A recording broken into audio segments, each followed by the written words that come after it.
All right, Georgia families are continuing to sound the alarm as SNAP benefits are being swiped by thieves, sometimes within seconds of the money getting loaded on their cards. A security feature does exist to help stop this, but 11Alive News investigates found it's hardly anyone uses it.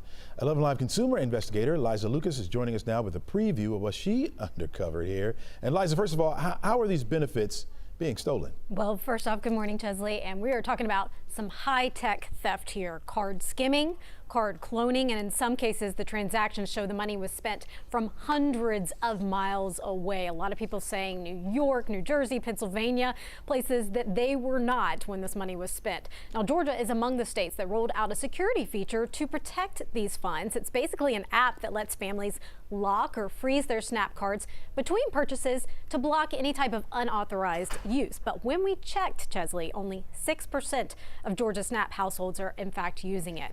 Kalimah Jenkins only found out about the feature after hundreds of dollars were swiped from her mother's card. Take a listen. I started doing some research online and realized I am not the only one. So yes, I was pissed at that point in time because there was no warning that this is something that could happen at all.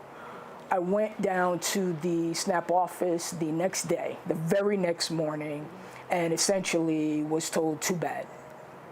They gave me a list of some food pantries that I can go to for her, and that was essentially it. A lot of frustration there. Kalimah reached out to 11Alive next, saying no one told her about the feature until after the money was gone. And since her mother was new to SNAP, she told me she'd read that brochure inside and out to familiarize herself with the features to ensure she was really familiar with the program and everything it needed to work. Now, she says there was no mention of fraud concerns and no mention of the card lock feature within the information she received. Wow. Have we heard from any state officials on this? We have multiple times. I reached out in February when we first brought you some major numbers, and then again in May asking for an interview. Instead, I was basically told to email my questions. But we do know from internal documents that there has been several discussions, conversations about the possibility of chipping these cards, just like your credit cards. Now, there's no timeline or if and when that could actually happen, but we are diving into that, and the state does confirm that they are looking at California, Oklahoma, and other states to see how that process unfolds, because those states are already implementing chip cards. Any sense, Liza, of how much money has been stolen already? We do, yes. Since January 1st, Chesley, 23 million reported stolen just as of this year. That's on top of the 13 million we previously told you about. Now, as for that 23 million, the state says they still got to vet it, but that's what people are telling them, and so that's what we're going with this morning. Okay. Aside from families using this feature, what other protections exist for them?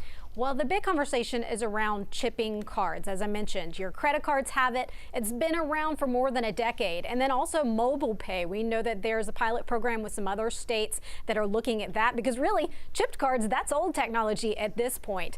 We also should say that the federal government does not require states to chip cards or modernize these cards in any sort of way. So really the onus is on individual states as to how they handle this and whether they choose to modernize these cards and make them less vulnerable to skimming. So there's been a lot of variability when you look across the country as to how individual states are handling this. Gotcha, Liza. We're going to look forward to seeing your full story tonight at 6 o'clock right here on 11Alive News and 11Alive Plus right here. All right, we want to hear from you. If your SNAP benefits were stolen, contact the 11Alive Investigates team. You can call Liza at 404-873-9111. Again, 404-873-9111, or email her at investigates@11alive.com.